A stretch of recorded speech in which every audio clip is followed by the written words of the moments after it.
2 years ago, the nation was still in a state of shock after Roy Hodgson quit after losing to Iceland at the European Championships the previous night.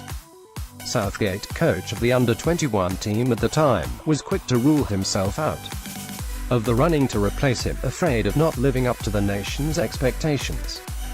It's only a few weeks later that he was watching Wales manager Chris Coleman on television that he realised he had been guilty of inexcusable hypocrisy. After demanding better of his teenage children Mia and Finn, "I didn't think when Roy left there would be any enthusiasm for an internal appointment," said Southgate.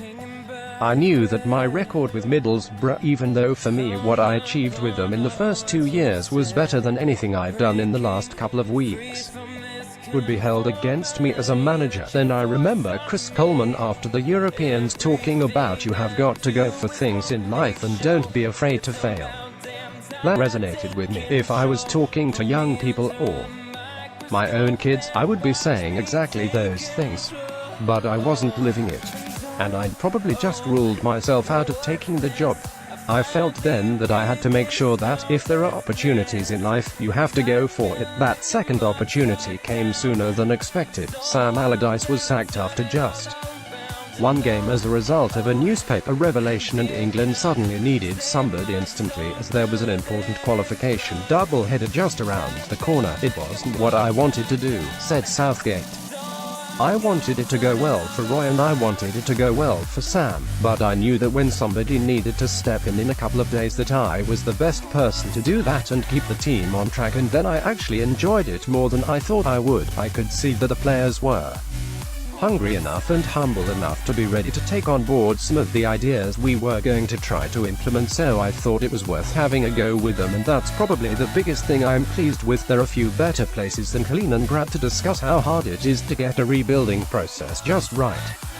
After the city was razed to the ground during World War II, the crumbling shells of giant apartment buildings, monstrous and drab, bear testament to how the Soviets got it so badly wrong.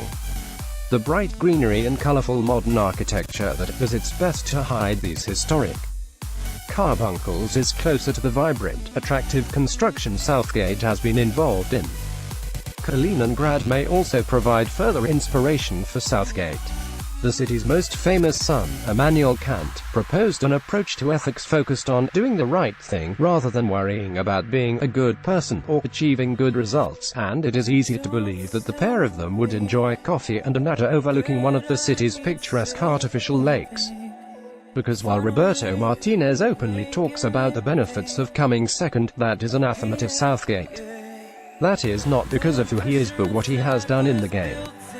Both as player and manager, personality or inherent traits is one thing, but I think life experiences are key, and that's taught me a lot about tournaments, said Southgate. "I've had so much experiences playing for my country, following other tournaments. I've had more than 10 years now of coaching and tactical studying, and I suppose managing people, that's key. So definitely those experiences have helped me be prepared for the role." Furthermore, he has been long enough in the game to know that you can go mad focusing just on the results. Premier League managers say they are always 2 games from the sack. In international football it can be 2 minutes. If you continually do things the right way, players train the right way, and have the desire to improve, then you'll get more wins than defeats, said Southgate. But it is a much harsher environment in international football because the samples are so small. "We were 2 minutes away from a draw with Tunisia, which could have changed the perceptions of absolutely everything. Nevertheless, England have qualified, and even picking up a few disciplinary could be enough to avoid Brazil in the quarterfinals. If I go and headbutt Roberto in the last 5 minutes, then you'll know we're taking a different approach to getting through." Southgate smiled. "It seems unlikely